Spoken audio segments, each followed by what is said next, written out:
Jonathan said, still affiliated with UCL and will come, John, you'll be happy to know, to teach a masterclass probably in a few months' time. I'm also very happy to see the Natalzon family here, Dina and Ari and Oli, close family of mine. Dina, in fact, is a sister, so it's wonderful to see. And all the congregation and David Mason, that I'm very sorry is not here, but Jonathan, David and I and about 20 other people were part of a very challenging, I would say, but important discussion group between Jews and Palestinians at UCL. And so we saw how impressive a rabbi he is and how lucky you are to have such a personality leading your congregation. And I think he's also behind this event today. So please pass on to him my regards. So what I want to do is I will have a presentation, a PowerPoint presentation, but I want to start with a bit of description of where we are. Where we are, basically we are stuck. Both Jews and Palestinians are stuck in a situation of inability to move forward or backward. And this is what I call the situation of creeping apartheid, because there is profound inequality between Jews and Palestinians. Israel is controlling the whole area of Israel-Palestine, that is between the Jordan and the sea. In most areas, total control. In some areas, indirect control, like Gaza is under siege. Some of the area A, where people know where the Palestinian large cities like Nablus and Jenin and Hebron, very strong control, but to some extent, there are areas that Palestinians have measures of sovereignty. But overall, there is very strong control. And Israel continues to settle the West Bank. The numbers of settlers that are illegal under international law is increasing all the time. At the moment, there's about 700,000. With the Palestinians demand their removal to have a Palestinian state as a horizon for peace. Also inside Israel, we had this year a very, I would say, sudden but very significant crisis, what we call the Bloody May, Maya Medamem. In Arabic, they call it Habat Ayar, the resurgence of May, where there was unprecedented violence inside Israel, inside what we call mixed cities, in Akko and in Haifa and in Yafa and in Beersheba and in where I am and in Jerusalem, as well as another small war with Gaza, which shows that things are simmering under the ground and just erupt every so often. So there is no stability. And as you could see in maybe you heard the last speech of Naftali Bennett, our new prime minister in the UN just 2 weeks ago, that he had his inaugural maiden speech to the UN, a long speech, very well articulated, but not once he mentioned the Palestinians. And so we have a situation where Israel controls the 15 million people or so between the Jordan and the sea, but only about half of them have real citizenship. Some of them have very partial citizenship, like the Arabs in Israel. And over 5 million in Gaza and the West Bank have no rights, no political rights, no citizenship. And since this is a stalemate and we're stuck for so long with this situation, it is a danger of deteriorating into an apartheid regime. And this is where our initiative comes through. On the other hand, there's some elements among the Palestinians that assist the situation, so to speak. Of course, the split between Hamas and Fatah. Palestinians are deeply split, so there is no one Palestinian voice that you can negotiate with properly. The leadership in Ramallah is very unpopular. It lost its legitimacy. It's canceled a few elections, as you know, since 2006. There hasn't been any elections, and they're corrupt. And there's a lot of evidence about corruption, about having a leadership of rich people in Ramallah, where the other Palestinians are suffering quite a lot, and having very little influence about matters, any matters with Israel, they lost their power to resist Israeli control because they lost the people, they lost the faith of the Palestinian people. On the other hand, Hamas is continuing to deny the right of Israel to exist and continue to use terror against Israeli civilians, which, as anybody can see, you don't need to be a political analyst to understand that this harms very much the Palestinian just cause, because the Palestinians have a very just cause. They have the right for self-determination internationally recognized, but when they use terror against civilians, it impinges on the legitimacy of the struggle. So we have two sides are locked in some kind of a stalemate, a real gridlock. And this is very much worrying for the future of Israel and for the future of Palestinians. Somehow, with things happen like this without stopping the deterioration, we're finding ourselves, and to some extent with justification, to being blamed to have an apartheid state, because half of the people have rights, they have superiority according to all the definition of apartheid, only it's not declared. This is why I call it creeping, because this is a danger of an ongoing conflict where you cannot actually untangle it in the long term. So this is where we are at the moment. Now, to address this situation, there are two main camps and two main proposals, if you like, on the table. There is a two-state solution where the international community, international law, most of the countries in the world, including Britain, even though Britain hasn't been very strong in this, but Britain is part of the quartet and is continuously trying, I suppose, to declare its support for two-state solution, not to do much about it. I was actually, Jonathan, I didn't tell you about it, but I was in a few meetings with Tony Blair when I was the head of B'Tselem, and he was here, the emissary for peace, or the emissary of the quartet, but was really quite disappointing because Tony Blair is a very impressive leader. When he pushed the peace in Northern Ireland, he moved mountains to have peace in Northern Ireland, and here he did very little. So I don't blame him, of course, it's us first, but and then the Americans maybe, but again, Britain is not doing much, and this is something maybe for later discussion. What can British people do more with the historical responsibility and the power that Britain has, still a member of the Security Council?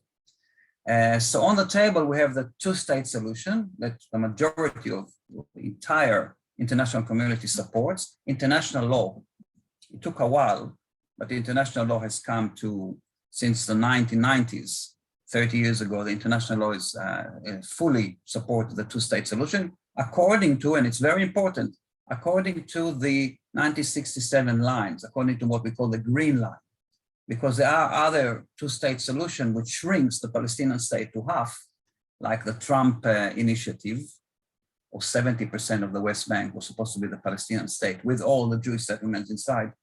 So this is not a serious two-state solution. So this is one proposal on the table, totally overlapping with international law, but total failure, 73 years of attempting to reach two-state solution, to partition the land, to separate Palestinians and Jews, failure, one failure after the other. John Kerry, that you mentioned, was the last serious attempt during the Obama years, serious attempt with big delegations in American embassy, lots of meetings and strategies, and it came to naught. The other proposal that, of course, emerges because of the failure of two-state solution, and in the last 2 or 3 years, gathering pace in an alarming rate, is the one-state solution. And I would say that most Palestinian intellectuals today, I would say the vast majority, maybe 90%, would support the one-state solution. Increasingly, more and more Palestinians support it, still not the majority, but it's moved from about 5% in opinion polls about 20 years ago now to about 30%, 35%. And it's moving up all the time as Palestinians get frustrated from not getting their own state. they say logically, well, we want equality with Jews. But the proposal for a one-state solution too is very problematic. First and foremost, it's apolitical in a way. You don't have political agents that support it because it's against international law. It's against the rights of Israelis and Palestinians. Palestinians have the right to a state. So it's it's unprecedented that a nation would give up its right to a state. And also the Israelis, if there's one state, it's no longer Israel. It's Israel-Palestine. The Jews become a minority. And so Israelis opposed to it. There's very low support to it, 5%, 4% among Israelis, and among Jews even less, because Israel is not just Jews.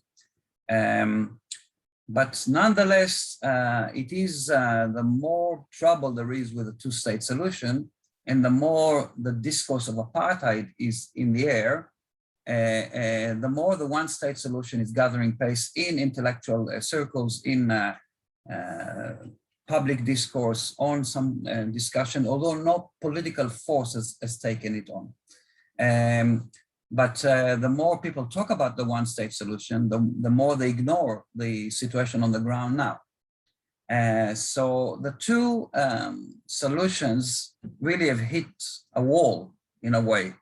One is failure after failure after failure, for about 10 peace initiatives, all of them failed to partition the land. And the one-state solution is not really gathering pace with any political power that can change the reality, because first and foremost, Israel totally opposes it. And Israel has a right to have its own state. So the conclusion there is that the land, which is the homeland of Palestinians and Jews, cannot be partitioned, and it cannot be united either. This is the analysis of a group of people that came to found a movement about 8 years ago. Two leaders that we have, one Palestinian and one Israeli, have sort of gathered people that talked about confederation, federation, and other solutions outside the box, if you like, for a few important meetings in 2013, 2014 in Bet Jala, Bet Lechem, Ramallah. And we came up with a manifesto, we came up with a group that is trying to spread the word that there is another option. Neither one state nor two states. And it's some kind of a combination that for us, it's the only way forward that can actually get us out of the deadlock, out of the stalemate, or the deadly stalemate, and the very problematic stalemate that we are in the moment. So if I can now share the screen, am I a co-host, John? You should be able to share. You should be able to share, Oren. Okay. Okay, screen.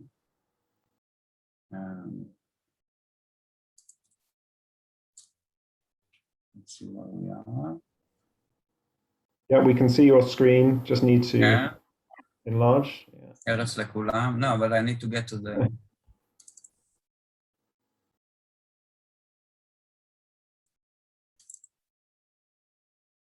Okay. You're seeing this now? The two maps? Perfect. Of course, as a geographer in urban studies, maps is part of the material I work with. So I just like to start with this image of our family just went to Jerusalem in the spring.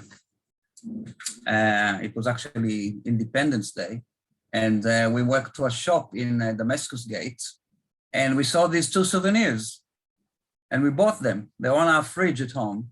One says Palestine, one says Israel, all right? From the same shop, the same design, slightly different colors.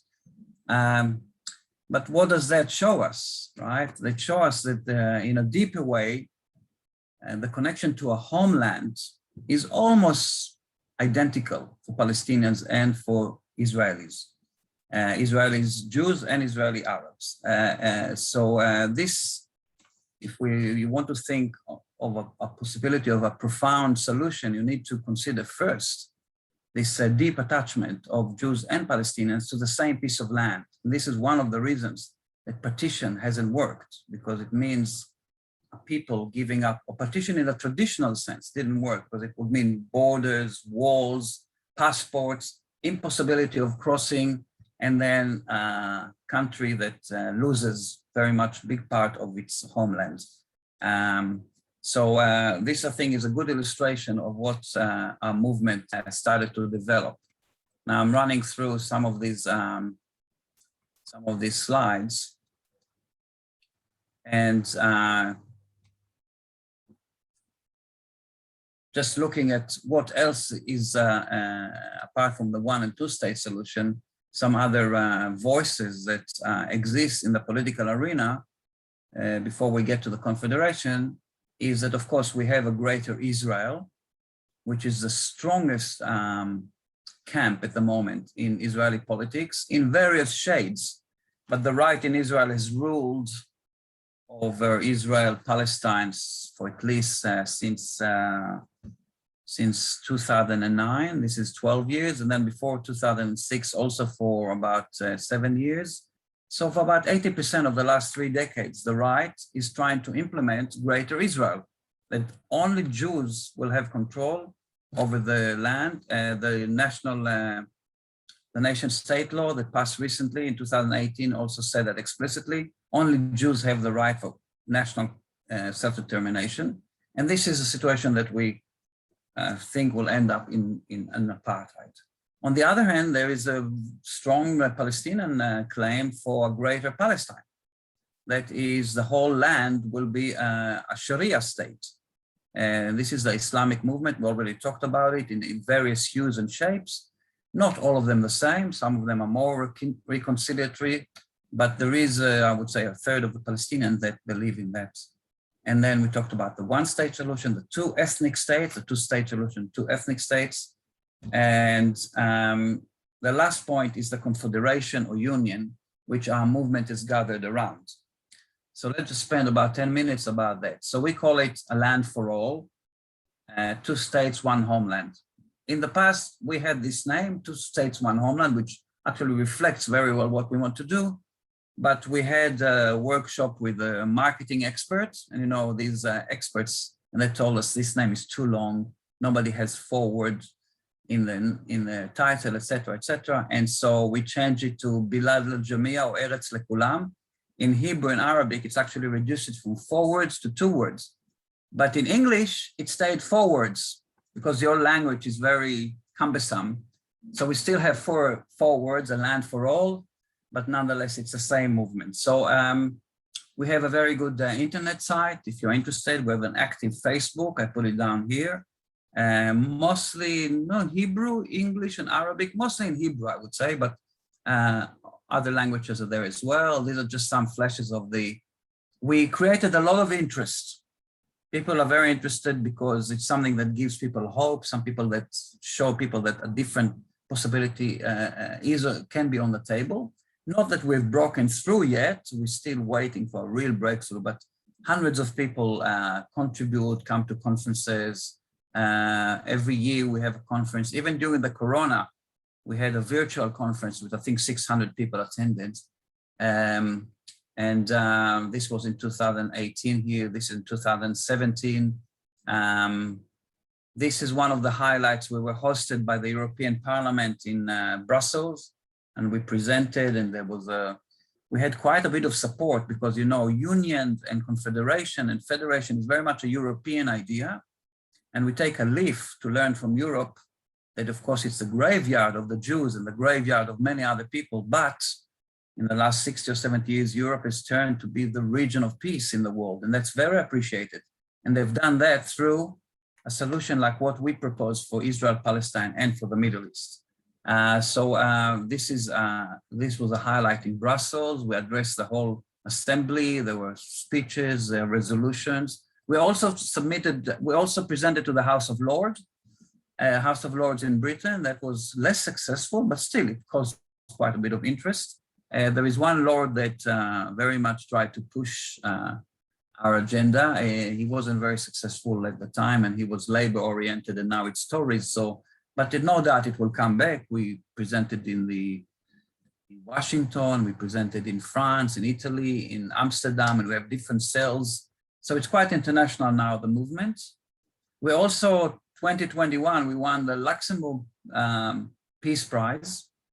This is Meron Rapoport, one of the leaders, and Nasser Barghouti, who very typically couldn't go to the ceremony because he didn't have a permit from Israel to fly. You see how ridiculous. He was on Zoom, and anyhow, it was an honor for our movement.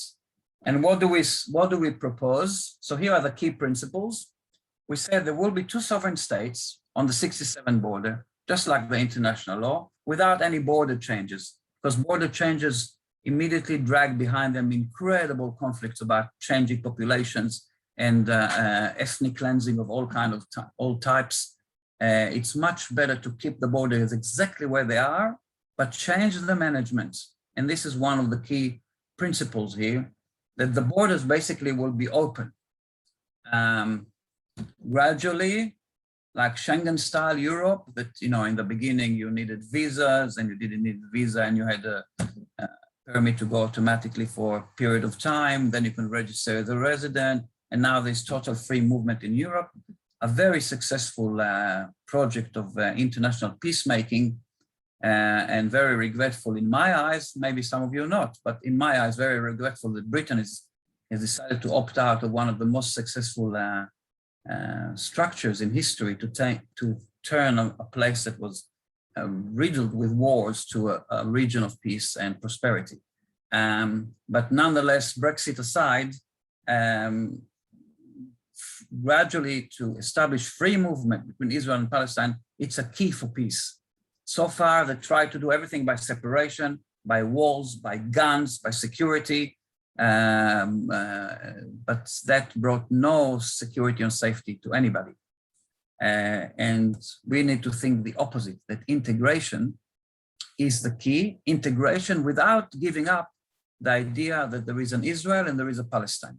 But Israel and Palestine, like France and Germany, or like Belgium and Holland, will be open, and there will be movement, free movement from one to the other. There will be no forced uprooting. Of course, the key question here is the settlements.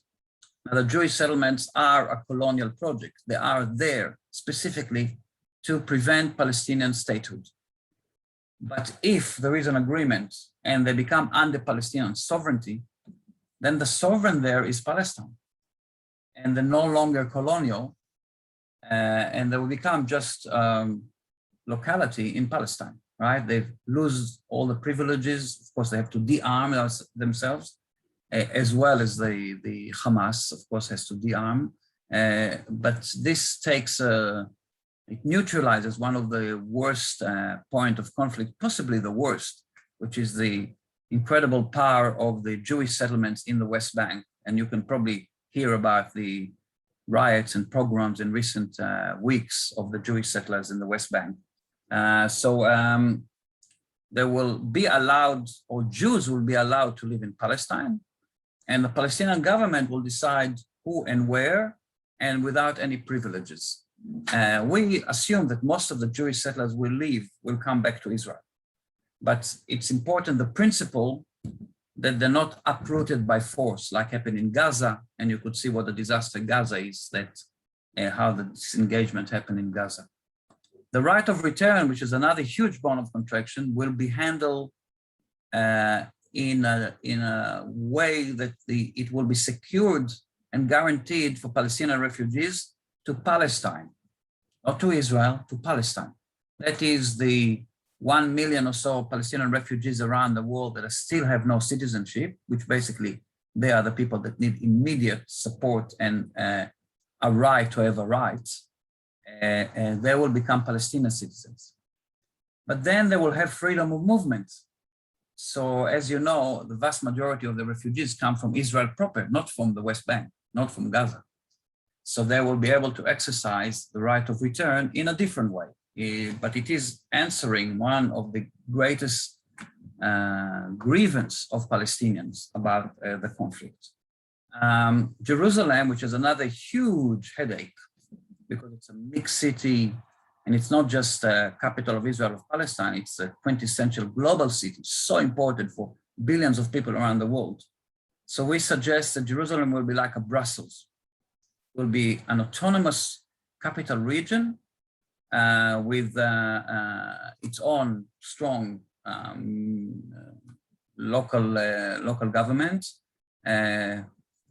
possibly one mayor Palestinian, one mayor Jewish, or one after the other. There will be parity, just like the solution in Brussels. As you know, the Flemish and the Walloons in Belgium, which is another good inspiration in a way, stopped fighting over Brussels once the constitution changed and it is an autonomous region shared by the two peoples. There will be joint institutions that will be built, presiding over, in the beginning, more technical matters that will not require to go to the heart of the identity issues of Jews and Palestinians. But gradually, maybe they will increase, but in the beginning, they have to do with environment, with climate, with trade, currency, with immigration, labor immigration, land management, transport, and perhaps later also in terms of law and in terms of security. But we see that also, like the European Union or like other confederations, say in some other conflicts around the world, for example, like in Bosnia, they gradually increase their power, but still maintain the sovereignty of the two entities. Palestinians in Israel, of course, they are part of the conflict since 1948. They will have equality as citizens, as individuals, but also rights of a national minority. And that will calm much of the conflict that exists within Israel, especially where I live around in Beersheba, which is very strong conflict with Bedouin around Beersheba. Once they get the full rights, we know from around the world that the conflict will cease. And there will be an international envelope, international law. And here perhaps it's important to raise again the very critical role of the international community and Britain specifically, because Britain has historical responsibility. Much of what's happening in Israel-Palestine, I'm sorry to say, at least the legacy is British. From the Balfour Declaration to the UN, through the, what you can say, very quick and irresponsible retreat from Palestine in May 1948 that caused so much of the Nakba, what the Palestinians call the Nakba. And later on, the indifference and a very weak hand in trying to impose or support peace in the Middle East. So I would say Britain is still a strong country, still sitting in the Security Council, leading economy, and very much important, I think, that there will be international involvement, because all these kind of conflicts, Sudan, South Africa, Northern Ireland, Bosnia, all of them can only be resolved with international envelope and with people on the ground, the two of them together. And the last point is there will be restitution of all people who suffered from the conflict, which is mainly Palestinians, but also some Jews. But we have the principle that you do not resolve an old injustice by creating a new injustice. So, especially to do with property, when Jewish people bought in good faith property, say in Haifa or in Akko or in Beersheba, they cannot be displaced by resolving and restituting the damage that the conflict has caused to its victims. So these are the principles in a nutshell. You can read much more. We actually produced a booklet of about 20 pages this year that is in English, Arabic, and Hebrew. There's a lot of interviews. Let's just see a little bit, explain to you all that. The press coverage, the media coverage, it's increasing, and we've had quite a lot of media coverage, but it's fluctuating. And there is a list here of all the papers we've had, articles and interviews, including the BBC has showed interest in us, New York Times, and several other social media, of course. Not enough, but we have presence on the media. I can send you all articles. This is a Foreign Policy, a very important journal that did a whole issue about us. And this is the BBC. Israel-Palestine conflict is one homeland, the solution. And maybe I'd like to conclude with Mira Awad V'Achinoam Nini, that sang in the Eurovision, something that both Israel and Britain take part. And I think both Israel and Britain have won it a few times too, right? That they sing in the famous song that there must be another way. דרך ארוכה נעבור, דרך כה קשה יחד אל האור. This is in Hebrew. Then in Arabic, they say that Ayunat bitkul, kul el khof yezul, all the fear will go away. And when I cry for both of us. My pen has no name. And when I cry the merciless sky and say, there must be another way. Thank you very much. Thank you very much, Oren. So I can see we already have a few questions. So I'm going to start off by asking one, which I'm sure is on a lot of people's mind in your vision, which is how in this kind of Schengen-style free movement can both Jewish citizens in both Israeli and Palestinian territory be safe from Islamist terror attacks, and we could also add how Palestinians could be safe from Jewish terror attacks as well, I guess. Well, this is exactly peace building. Peace building transforms countries that have, 80 years of terror, like in Northern Ireland, and at the moment there is no terror since the Good Friday Agreement. How are the Protestant and Catholics stopped? It's because there is political and cultural and economic agreement and integration. How did the ETA stop in Spain or in East Timor? Terrorist movement around the world disappear when there is political solution. Not immediately, by the way. We have to be smart to that. But overall, that's the only solution for terror. And as you can see, with the strongest army in the world, the strongest country in the world is just this month or last month came back tail between its legs with the war on terror.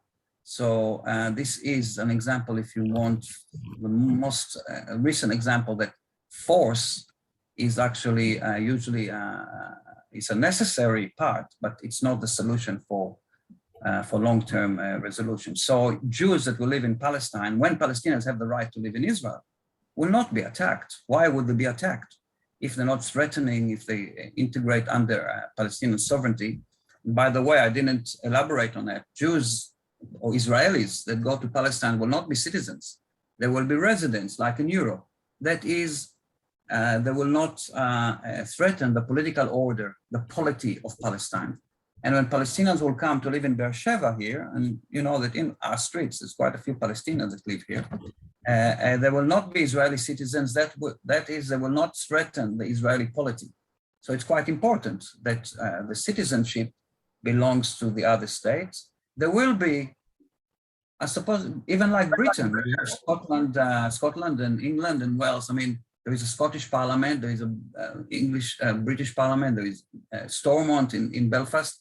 So these kind of political entities don't threaten one another, yet there is a freedom of movement. So the solution, that's why I said it has to be gradual. It has to be gradual. This will change the curriculum in schools. There will be more meetings. There will be presence of other people in a benign way, not just as Israeli soldier or as Palestinian terrorist. So this is the only way for the long term to resolve this issue. Thank you, Oren. I'm going to go to another question now, which is about the term apartheid. So the question is, apartheid was a specific race-based form of discrimination in which Black people were not allowed any rights and Black and white were kept separately, which is not happening in Israel. So why do you think it's appropriate to use this specific term? Well, apartheid started as a specific term where the Afrikaans established in 1948 the apartheid state, but it became a general term. It's under two very important conventions, international law. In international law, apartheid is defined. In 1973, the Convention for the Elimination of the Crime of Apartheid. In 1998, I think there is the Rome Statute. So it's no longer, doesn't belong to South Africa anymore. Any regime that has maintains the legal superiority, legal and political superiority of one group over the other, racial or ethnic or religious groups, what we call in science essentialized identity, something that you are born into. This cannot be a criterion for supremacy. So when we look at Israel in the area that it controls, which is between the Jordan and the sea for 53 years, 54 years, it's no longer temporary. Israel for a long time said, well, this is temporary. We'll resolve it. And people believed Israel for a long time. But when you have 700,000 Jews living there, and the people that live there, they say, we're permanently here. So you have two sets of laws in the West Bank to two different people according to their identity, racial, ethnic, however you want to call it. But it's a essentialized identity, you're born into it.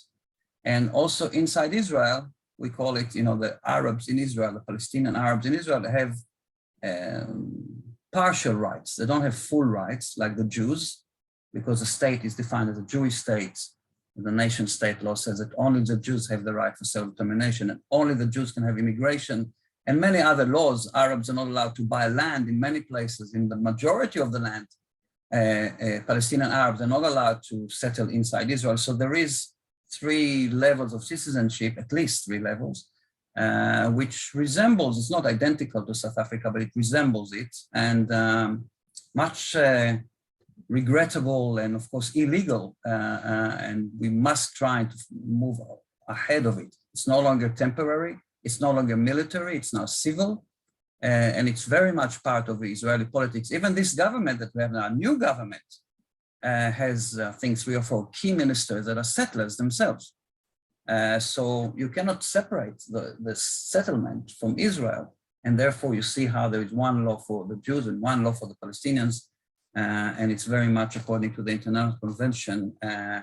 And I think the world has to wake up to it, and it will be in our benefit if Britain starts to, actually the Labour Party in Britain, just 2 weeks ago, or whatever, passed a resolution that Israel is using practices of apartheid against the Palestinians.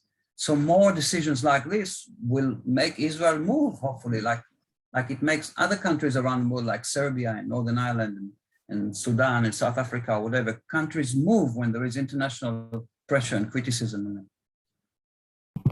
Thanks, Oren. And I'm going to call on Irene to answer the next question, please. Yes, I'm going to make a comment first, and I really object to your throwing around the use of the word apartheid. Despite what you have just explained about different levels, if you ever had been to South Africa during the apartheid era, and then you go to Israel, you can see the enormous difference. And I spend a lot of time in Israel, and I also saw apartheid South Africa. And I think it is quite monstrous that you put the two together. My question is, your suggestion, which seems to me to depend on goodwill from all sides, which seems to be somewhat lacking at the moment, would your suggestion be acceptable to Palestinians and their supporters, including the extremists who passed the resolution at the Labour Party a couple of weeks ago, a Labour Party conference?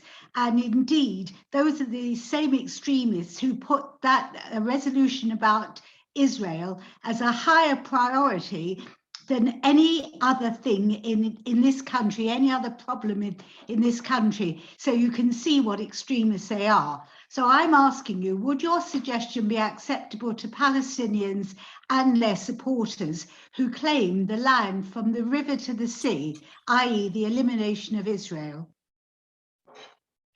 Well, there's 2 parts of this question. The first one I explained, and I can repeat the explanation, that not to my satisfaction. Despite your Irene, I appreciate your experience very much. There were several very high-profile delegations of South Africans to Israel, including with Desmond Tutu, that concluded, and it's all available reports, that the situation is worse than South Africa. So depends maybe where you went. If you went to one of the Bedouin localities around Beersheba, 130,000 people without water, without electricity, without schools, only because they're Arabs, this is inside Israel. Or if you went to some of the refugee camps, or if you went to Hebron, where 15,000 people have lost their homes and had to move to Western Hebron because they are Palestinians and because there are 500 Jews in there, you would probably see that it's even worse in South Africa. But this is not exactly the issue. There are several other apartheids around the world. All of them are objectionable, and you might call it a different name. As a political scientist, I look at the lexicon and try to see what is the closest model. Now, this is not my aim at all. My aim is to stop us being an apartheid. The situation is creeping. The situation is unstable. It's not declared, but I warn you about the danger. This is not figment of imagination. This is a system of discrimination where you can, I don't want to elaborate on it, but very profound discrimination, including Yusuf Nasri Barghouti, that couldn't even come to the ceremony in Luxembourg, even though the Luxembourg government so much wanted him to come to this peace award. He couldn't get the permission from Israel, and he's in the West Bank. He doesn't live in Israel. They wouldn't let him out. So this many. Now I'm not sure the Labour Party are extremists. I would ask you to think. No. I'll ask you to think what's extremist about calling a spade a spade. Now, you might think that they are wrong. That's legitimate. But I think the main idea here is not to get bogged into this kind of argument. It's not so important. You might call it a different name, but the situation is troubling and it needs to be changed. You can call it discrimination, you can call it conflict. Your more serious question, Irene, and I think that's a really serious question, is whether the extremists on the land here, which are the Hamas and the settlers, on both sides, they will be convinced. I think no, I think they won't be convinced. It is a matter of making the majority that is pro-peace, and I believe there is a majority that is pro-peace, growing and politically winning the day. And this is what happened in many countries around the world that had this kind of situation. Colombia is another example. You know how Colombia reached peace. Despite a lot of opposition, they won it politically. And Northern Ireland too, they had a referendum. If you ask Northern Ireland 10 or 20 years earlier, the referendum would lose, right? But it won the referendum in 1998 because of the work of the majority in both nation or both group that wanted peace. And that's a very, very appealing future for a lot of people. And what we do in this confederation is we are allowing the platform, the infrastructure, that you will not be locked into two states or one state. We are allowing a possibility, a path that the majority of people, and hopefully the majority of Jews and Palestinians around the world that support peace, because it's the most natural thing, the more just thing around to think about the future of our communities and our children is to want peace. So the extremists, Irene will not be convinced, but I think the circles around them and the people that are undecided now, the history shows that they can be brought into the momentum of peace, and terrorism declines and at the end stops, and other forces of economy and integration and culture and development take root. This is very difficult, but it's been done in many places, and the extremists remain in the halls. Like, there's still a few Nazis in Germany, right? There's 10% in the last election, 11% in the last election 2 weeks ago that voted to a party that is supporting similar ideology to the Nazis. But they're now only 12% in Germany, right? They're in the minority. They're in the little halls and they're quiet because the rest of Germany made an amazing transformation from a racist state to one of the most democratic states in the world today. So I think it's possible. My mother is German. I mean, even was relatively, she's now 94, she was evicted from Germany, and she's very happy to see Germany. She speaks German, becoming a democracy again. In fact, we visited Berlin a few years ago with her, and it's amazing what kind of transformation. So if the Germans can do it, a lot of people in Israel, Palestine can do it and form a majority that will marginalize the extremist minority, both among the Jews and the Palestinians, to the margins and take over the day. Thank you very much, Oren. A very extensive answer to 2 questions there. I'm now going to call on Aryeh to ask the next question, please. Hi, shalom, Oren. Good to see you. Lovely to see you. And thank you so much for Mazel Hill Shul for hosting this evening. It's a really amazing opportunity. I really like your ideas, Oren. I've seen some other things about confederation concepts online, and even personally maybe been leaning towards this, moving on from 2-state. And I guess what I want to ask is, given where we are now, as you so eloquently put it, with both sides kind of in this intractable ball of not understanding each other, not moving forward, how is it possible to disseminate these ideas to the ordinary public? Because it's amazing that you've had a lot of high profile internationally, and that's fantastic. But how would ordinary Israelis and Palestinians from all walks of life be able to, I guess, adopt this as a concept?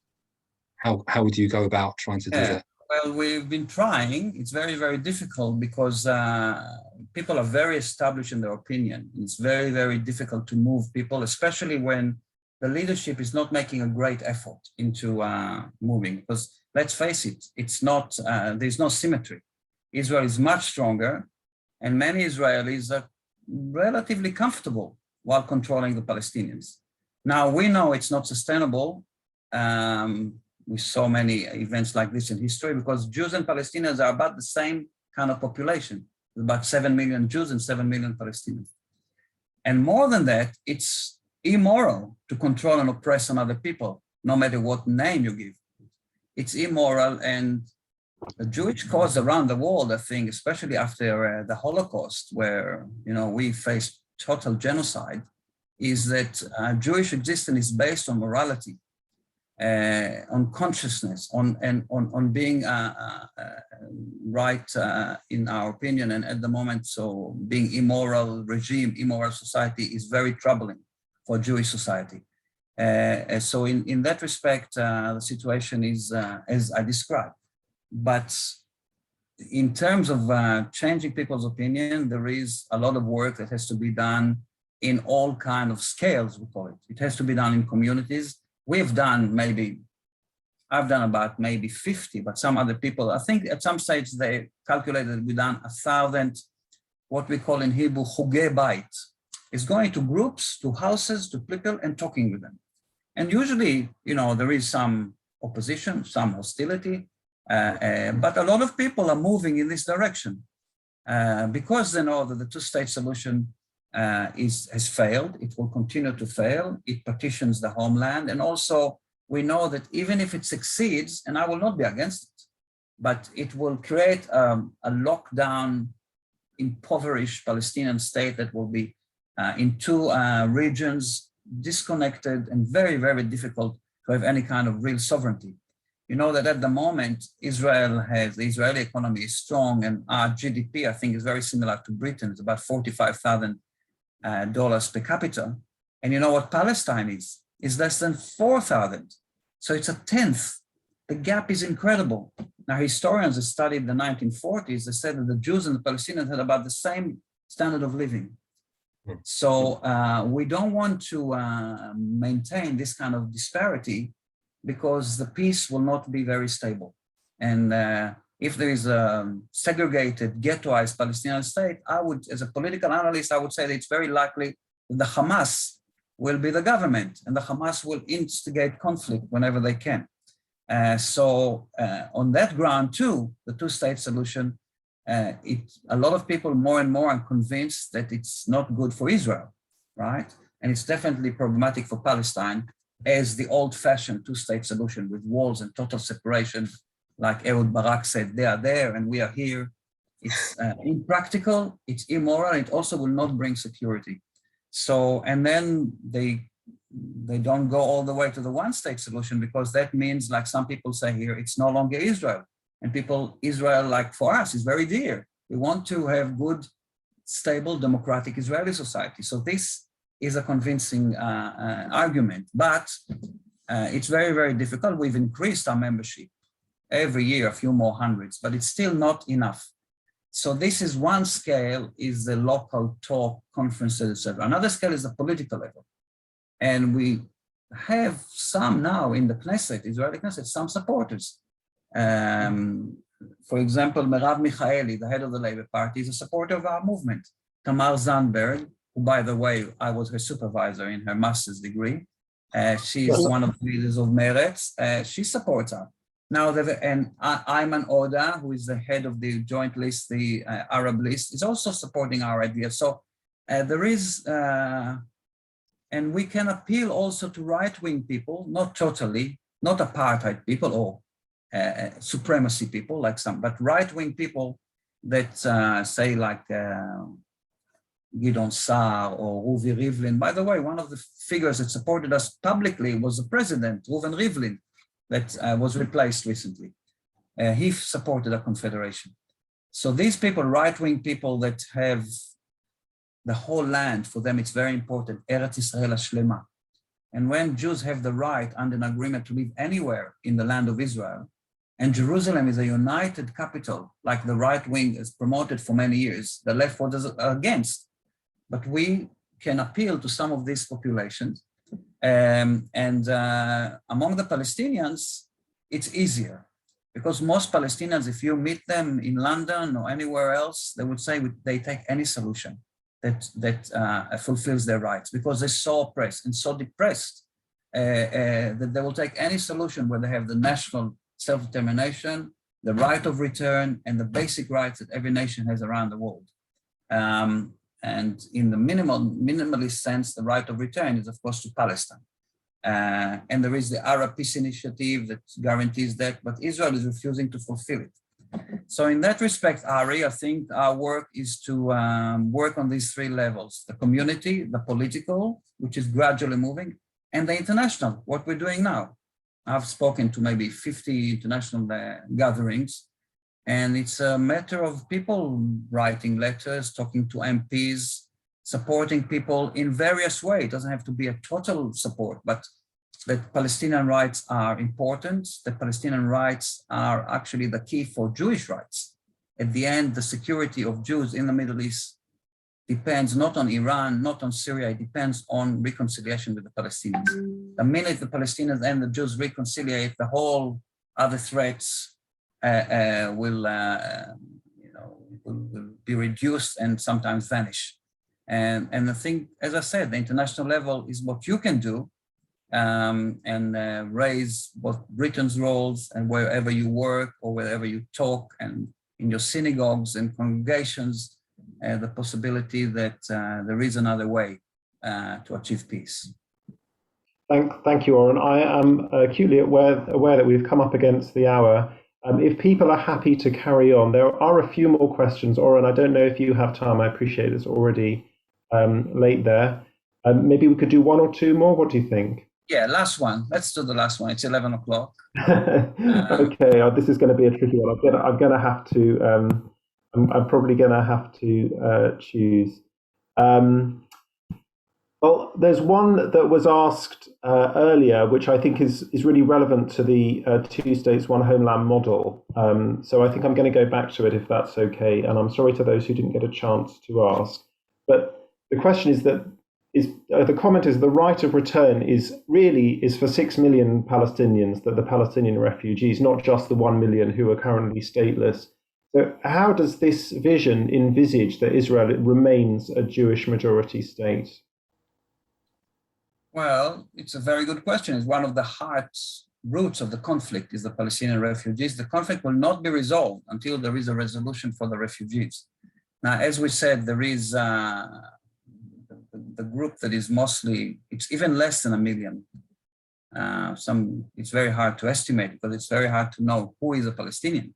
You know, there's a few generations, mixed marriages, etc. But talking about a few 100,000, especially the Palestinians in Lebanon that are in terrible situations, about 200,000, and some of them in refugee camps. Now, the right of return will be the responsibility of the Palestinian state, as I said.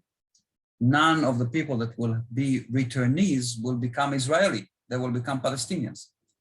Now, in terms of freedom of movement, there is assumption, it's not secured, and of course in confederation, what separates confederation from federation is that the parts can actually have sovereignty. They can stop parts of the agreement.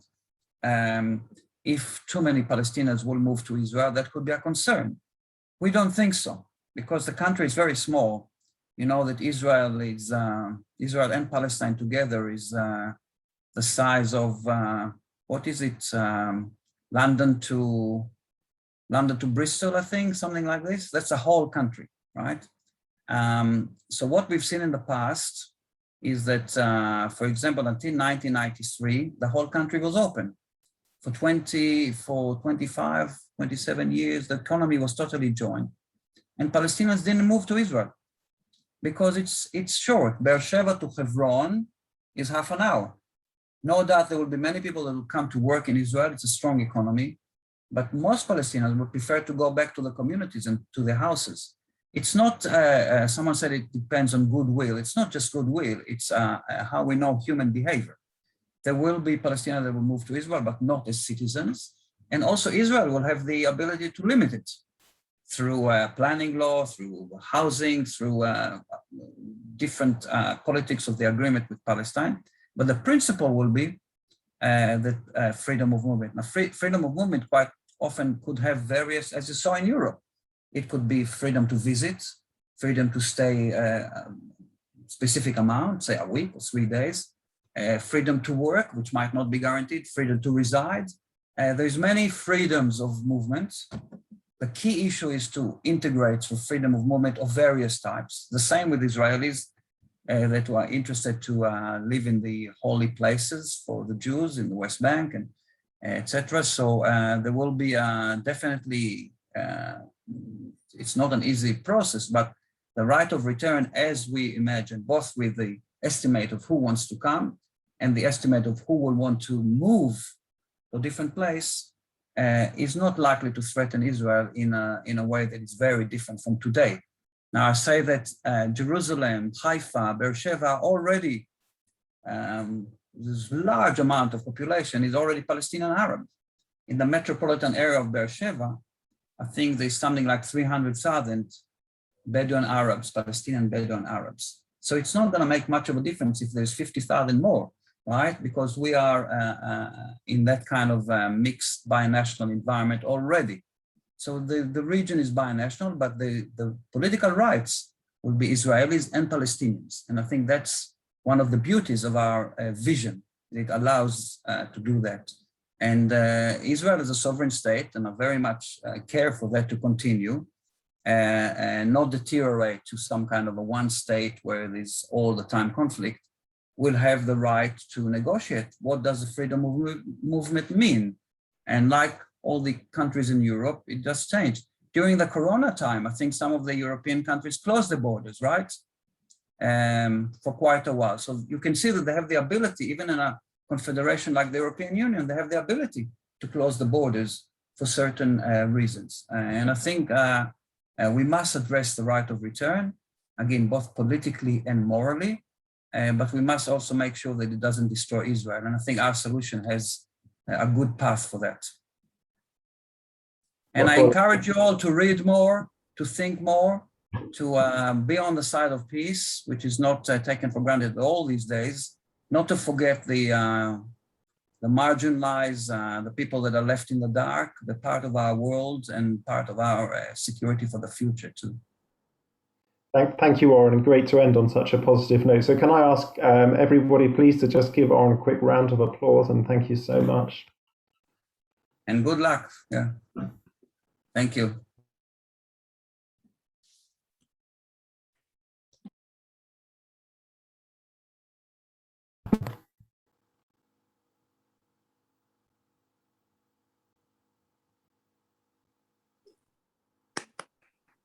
Thank you so much, Jonathan. I didn't get an opportunity to say thank you to you. Yeah, we run out of time, unfortunately, Yeah. but it's good that people were able to stay on. Yeah, very interesting. Thank you. Good night, everybody. Thank you for coming. Night. Bye.